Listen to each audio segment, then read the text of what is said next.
Welcome to our channel, guys. So in previous two lectures we have covered what is SQL, use cases of SQL and application of SQL.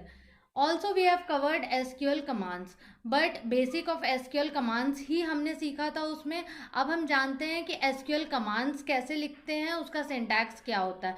तो पहला जो SQL command हमने सीखा था वो था DDL, data definition language. Under this we have create statement, we have drop statement, we have truncate statement, we have alter statement. तो very first statement is create statement. तो create statement we use it for creation of database. Schema को create करने के लिए, structure को create करने के लिए वी यूज क्रिएट स्टेटमेंट. तो क्रिएट स्टेटमेंट का सिंटैक्स होता है क्रिएट टेबल. एक टेबल हमने क्रिएट कर लिया, customer name. Okay, we use customer ID as a first attribute. Customer ID हमने क्रिएट कर लिया. कस्टमर आईडी में हमने डेटा टाइप रखा है इंट. Int meaning integer. तो हमारा डेटा टाइप्स होता है इंटीजर, फ्लोट, कैरेक्टर, वैरकर एक्सेट्रा. ये सारे हमारे डेटा टाइप्स होते हैं, हमने पढ़ा हुआ है. तो integer 1 2 3 4 so on. This is the customer ID. हमने यूज किया है प्राइमरी की. दो तरह के कीज हमारे पास होते हैं, एक प्राइमरी की, एक फॉरेन की. प्राइमरी की हम यूज करते हैं यूनिक डेटा के लिए, डुप्लीकेशन नहीं रहता और आईडीज में डुप्लीकेशन नहीं होता है. That is a unique data we have. So इसलिए हमने प्राइमरी की यूज कर लिया है. एंड फॉरेन की रेफरेंस टेबल के लिए हम यूज करते हैं, रेफरेंस वेरिएबल के लिए चाइल्ड एंड पेरेंट टेबल जो रहता है उसके लिए यूज करते हैं. आगे हम पढ़ेंगे. एंड नेक्स्ट हमारा जो एट्रीब्यूट है that is customer name. Okay, then last name, country, age, phone number.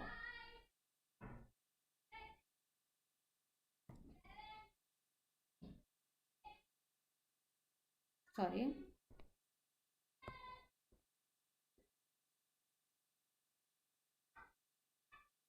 तो ये हमारा टेबल है.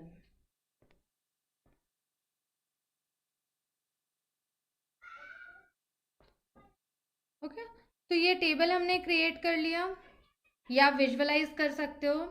तो ये हमारा एक स्ट्रक्चर रेडी हो गया. एंड यही एक स्ट्रक्चर हमारा इस सिंटैक्स के थ्रू रेडी होगा. सो ऐसे हम स्ट्रक्चर रेडी करते हैं digitally with this create statement. वैसे ही ड्रॉप होता है. इस पूरे डेटा को डिलीट करने के लिए हम यूज करते हैं ड्रॉप स्टेटमेंट. उसका सिंटैक्स होता है drop table name. Okay, then we use truncate. And truncate use to delete the data inside this table. Okay, ये सारे डेटा को डिलीट कर देता है और हमारा स्ट्रक्चर एज इट इज रहने देता है. ओके, ये स्ट्रक्चर एज इट इज रहेगा, बट इनसाइड दिस जितना भी डेटा रहेगा वो डिलीट हो जाएगा. एंड जब हम डिस्क्राइब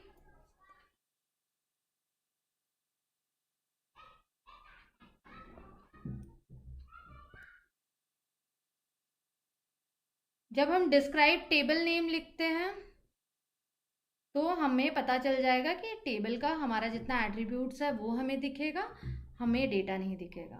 वैसे ही alter, delete, alter use to alter the existing table.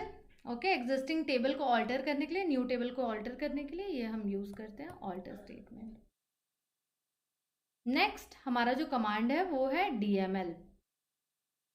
तो DML कमांड क्या करता है, ये हमारा एक स्कीमा क्रिएट हो गया. अब इसके अंदर तो हमें डेटा फीड करना है, डेटा इंसर्ट करना है. तो that is through schema we do, sorry that is through DML we do. So इसके अंदर होता है insert, update and delete statement. Insert हमारा होता है for inserting the data inside the table. तो उसका सिंटैक्स है insert into table name values. Values जो रहेगा वो inverted comma and separated with comma होगा. देन अपडेट, जितना भी वैल्यूज रहेगा, अगर कहीं गलत वैल्यूज हो गया, कुछ अपडेट करना है, उसके लिए हम यूज करेंगे अपडेट. अपडेट का ये सिंटैक्स होता है update table name. With set we use this syntax and column names.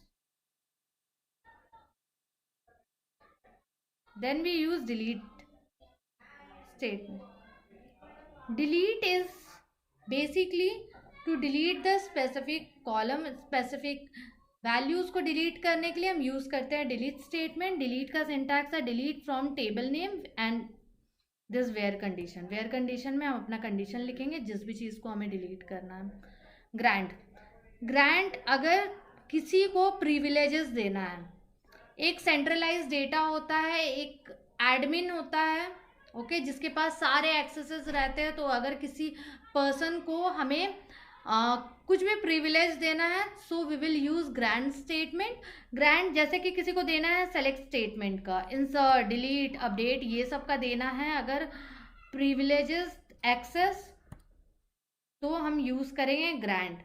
Grant और जितना भी एक्सेस रहेगा उसका नाम लिख देंगे. ऑन यूजर, यूजर का नेम लिख देंगे. ओके, जो भी यूजर का आईडी है वो हम यूज करेंगे, यहाँ लिख देंगे, हो जाएगा, उसे एक्सेस मिल जाएगा. Then revoke. अगर कोई पर्सन कंपनी छोड़कर जाता है, हमें कुछ एक्सेसेस हमें रिवोक करना है, हमें वापस लेना है, तो हम यूज करेंगे revoke statement. Revoke privileges on object from users. Okay, यहाँ तक आई गेस सबको समझ में आ गया होगा. नेक्स्ट जो अपना है कमांड वो TCL है. तो TCL कमांड बहुत इजी होता है. जैसे कमिट है तो हम लिख देंगे कमिट. अगर हमें कमिट करना है तो कमिट हो जाएगा. देन रोल बैक के लिए रोल बैक हो जाएगा. और अगर हमें सेव पॉइंट, हमें कुछ पॉइंट सेव करने हैं किसी भी पॉइंट पे, फॉर एग्जांपल 20%, 30%, तो वो हम सेव पॉइंट यूज़ कर लेंगे. Okay, save point and then उस